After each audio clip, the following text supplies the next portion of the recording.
Hello everyone, it's me SkingloNafro and welcome back to my YouTube channel. Now I wanted to talk about this whole scandal where Cheryl Cole, if you don't know about Cheryl Cole, she used to be in that band, British girl band, Girls Aloud. She even had a little solo career of her own. Basically, BBC Sounds has commissioned her to do an R&B podcast, and I'm trying to figure out which part of this woman is qualified to do an R&B podcast. Can someone explain it to me, please, in plain, simple language, because it can't go on so.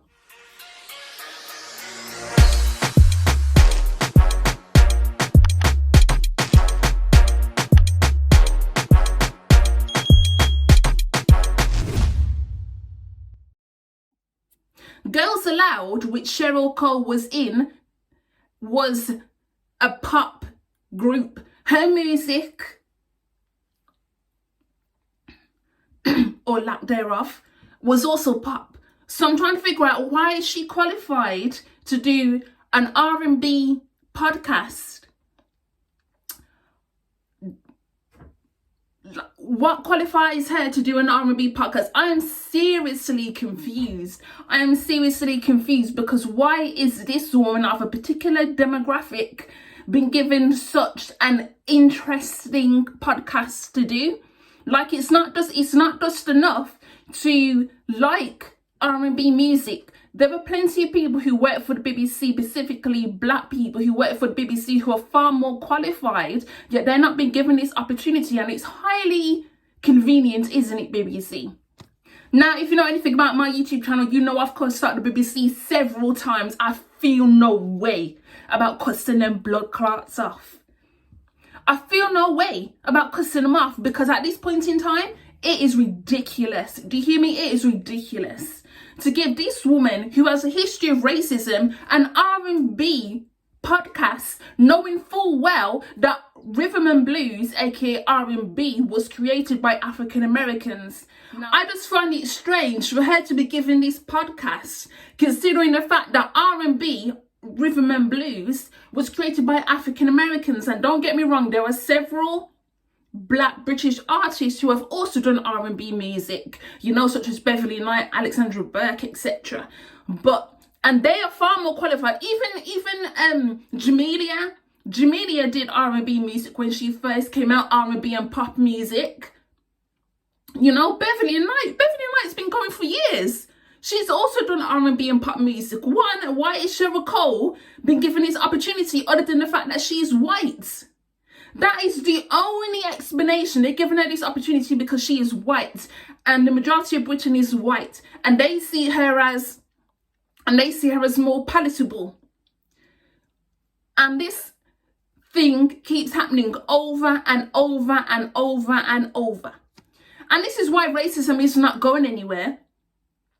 This is exactly why racism will not go anywhere, because they consider this white woman more qualified than the actual black DJs they have on there, who are actually employed by the BBC. Yeah, if it's not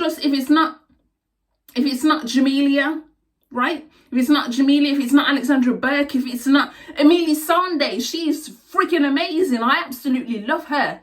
Emily Sandé, oh my God, I own all her albums, sorry. Let me just go into a little bit of a stan mode. But Emily Sandé, if you're watching this, I love you. Anyway, back to, and even Beverly Knight. You know, if they don't consider them qualified, even Mystique, even though Mystique, you know, back in the early 2000s, they were mainly doing garage music, you know, but they also did R&B music, because, you know, the original versions of some of their songs were R&B, and then they, you know, they did the garage remixes, which was really popular back in the day.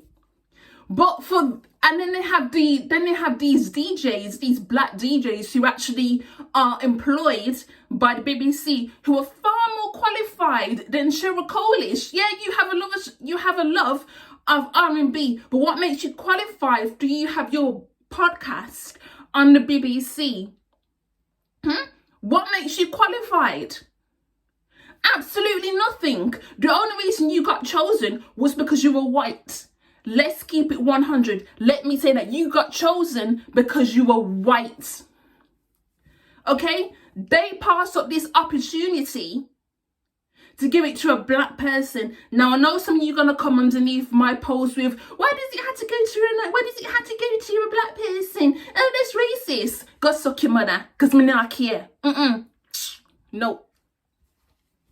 This is constant erasure of not only the genre but black people in general. Remember when I told you about Adele? Remember when I told you about that fool white boy who belongs to Tom Hanks and his wife? Remember I keep telling you about how they keep erasing certain shit? You're gonna listen to me now. Because this is just further nonsense. Okay? Cultural appropriation and erasure. This is what they love to do to us, and I keep talking about this all the freaking time, and it's like some people are not listening. Okay, how many times have I told you, stop clapping like seals for foolishness? Because the black people who were on Twitter underneath Cheryl Cole's post, who were saying, "Oh my God, this is amazing." Which part of it is amazing? Which part can wanna tell me is amazing? Which part of it? It's nothing but foolishness. That's what it is. It's nothing but foolishness. She should never been given this opportunity. I don't care if she personally reached out. I don't care if she personally reached out to the BBC. They should have said, nope, sorry, we've got some black people who are far more qualified, who know about the genre, not just the popular songs, but also the songs that are a bit more niche. You know? This is what I love about R&B music. You have the massive popular songs that did really, really well, and then you have the songs that didn't do as well, but you know them as soon as it comes on the radio, as soon as you've not played them in a good couple of years, and then you search it up on streaming services, and you just go back to that moment. Music is so freaking powerful, but to put a white person to talk about R&B music is very strange. It's very strange. Now, let me talk now why I say this, why I say Cheryl Cole has a history of racism, because back in 2003, when she was in her early 20s, she got arrested and charged for assaulting a black woman. This black woman was a toilet maid. Her name was Sophie, right? Well, should I say her name is Sophie.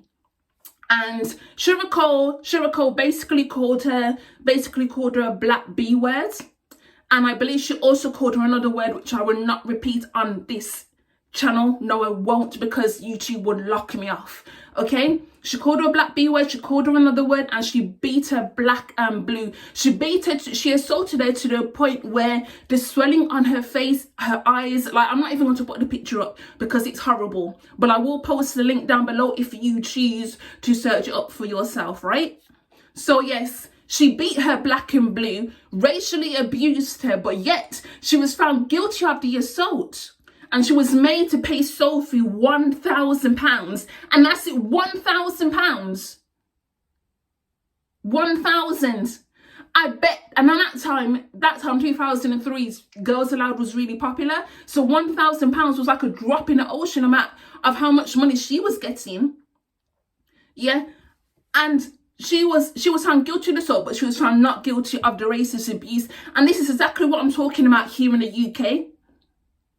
Here in the UK, they don't want to acknowledge racism exists. So for Cheryl Cole to not only racially abuse someone and physically assault them too, a toilet attendant who was just trying to do their job, and the fact she's been able to continue her career after that is further proof that Britain is racist. So back in 2016, she was asked her thoughts on that situation about the assault, what happened in 2003. And Cheryl Cole's answer was very, very peculiar to me. She basically said it was irrelevant and that was in the past. And I'm sorry, you mean to tell me this woman has so-called changed and is no longer racist, but yet she was saying this racist incident was irrelevant? Okay, the incident happened in 2003. She was in her early 20s. In 2016, she was in her 30s. So basically, you mean to tell me this woman has shown no growth at all? No growth whatsoever. Instead, all she's showing is the usual foolery and fuckery. And I know some of you are going to sit there and say, what does it even matter that she's not trained? First of all, if you claim to not be racist, excuse me, if you claim to not be racist, then would it not make sense for you to say something like, I've reflected on that situation, I'm horrified by my actions, I deeply apologize to Sophie, I hope she's doing well, I'm sorry for how I treated her, I'm sorry for the things I said to her. Would that not be better? Instead of saying that it was irrelevant, you beat this woman black and blue, you racially abused her, and then you said it was irrelevant because it was years ago. But you have to understand, racist abuse causes trauma. Physical abuse causes trauma to your body. Racist abuse is causing trauma to your spirit, your mind. We black people, we find it very hard to get over racist abuse, right? We find it very hard to get over racist abuse because it takes a toll on your mental health. So for Cheryl Cole to sit there and basically dismiss what she did and not even want to acknowledge it, not even want to apologize, just basically saying it's irrelevant. Do you know how hurtful that must be to Sophie if she ever read that? If she ever came across the article, to know that someone, her attacker, her racist abuser, said that level of just plain disdain. And this is the white woman that BBC have hired to do this R&B podcast. A blatant racist. A blatant racist. Now let me get back onto the point I was making about cultural appropriation. This is, like I said, erasure. How many freaking times are we going to have conversations about erasure in the UK? How many times? Or erasure in general? Because it gets to a certain point. Yeah, it gets to a certain point where you have to look at it as, okay, enough is enough. I'm tired of people taking from the culture, R&B, dancehall. The next thing is Soca ever blows up. That will be the next thing that will get snatched away. Justin Bieber did it. Yeah, with his little song, Sorry. Yeah, and was there any acknowledgement to Jamaica or the dancehall industry? Was there? No. And this is what you lot still keep buying these albums. You still keep buying these albums, even though this man did not acknowledge Jamaica whatsoever. But it is well. That's not my concern, because I don't play his music. I would someone have to bury me first with his music for me to play it, because there's just no way in hell I would ever. I told you about these cultural appropriators. I told you Justin Bieber, Justin Timberlake, Adele, possibly. You know, we all saw that little outfit, but I ain't gonna go there again. That little ragamuffin, Tom Hanks' son. I'm not even gonna say his name, but ragamuffin, Tom Hanks' son. And you like sit there clapping like seals for the foolishness while they keep taking away out the things that we created. Black people created all these music genres: pop, rock and roll, rock music, dancehall, soca, ska, everything, calypso. They're just taking it away from us. And what are we doing? Nothing. Absolutely nothing. It's just so sad to see, because it's kind of like when we have children and we raise the children and we say like, oh, we created this, but then our children are listening to the radio, and they're listening to white artists who are doing our music. And we can sit there and we can say, yes, we created this music, but the evidence is missing. The evidence is literally missing, and it's missing because we are slowly being erased. More white people are being played more white people are charting on Billboard and the UK charts while doing music that we created. Hip hop. Yeah? Do I even have to go there? Come on now. I mean, I think that's literally the only one where black people are still dominating. But apart from that, no. I just want Wanna to leave Wanna music alone, because it's honestly tired. It's tiring to have to turn on the freaking radio and hear a song and you know where the influence comes from, but it's not a black person who's singing the song.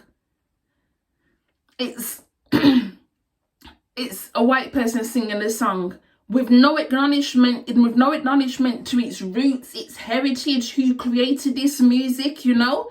It's honestly getting to the point where what can we do?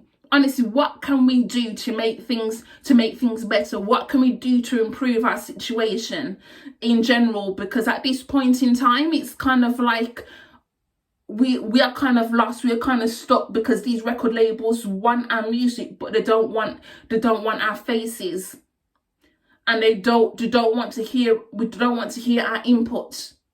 They really don't. And another quick point I want to make before I end this video is also colorism. Colorism is another reason why the erasure is happening in this music industry, why people are not being put on. Because as you know, the lighter skinned you are, the more palatable you are seen as to push something forward. So Cheryl Cole is white, so obviously colorism doesn't affect her. However, there are darker skinned people out there, specifically black people, who would be a better fit for this role and who are more qualified because they either studied the music because they're a DJ, or they study the music and they make the music because they are a musical artist. But when you have someone like Cheryl Cole, whose vocal ability is lacking, who can't even write a song that is actually worth listening to, been given this big opportunity, and I'm like, what is your purpose in life? What is your purpose in life?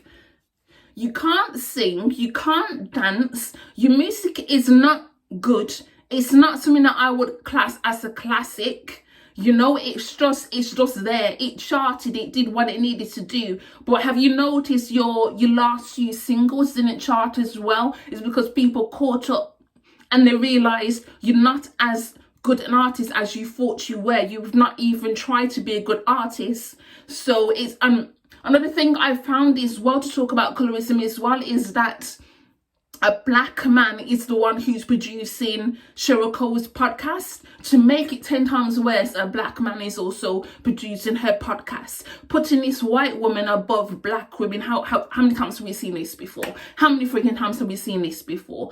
Like, honestly, it's getting to the point where it's just ridiculous. It's ridiculous. Like, how many times are we going to tell you to stop the foolishness? Acknowledge black women. Acknowledge, and free your spirit from the chokehold of white womanism. But anyway, I'm going to round this video up here because I've said my points. I've got them across. I said all I needed to say.